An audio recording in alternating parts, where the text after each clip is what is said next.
Қош келдіңіздер. Дерекнамалық, тарихи, ғылыми танымдық, философиялық пайымдық өте көптеген бастамалар. Қазақстан Республикасы тұңғыш президенті елбасы Нұрсұлтан Әбішұлы Назарбаевтың ұсынысымен құрылған Халықаралық түркі академиясының мұрындық болуымен басып шығарылған екі туындығын тұсауын Назарбаев орталығында кескелі отырмыз.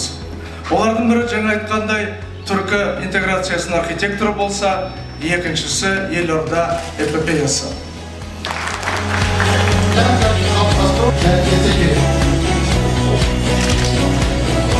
Thank you.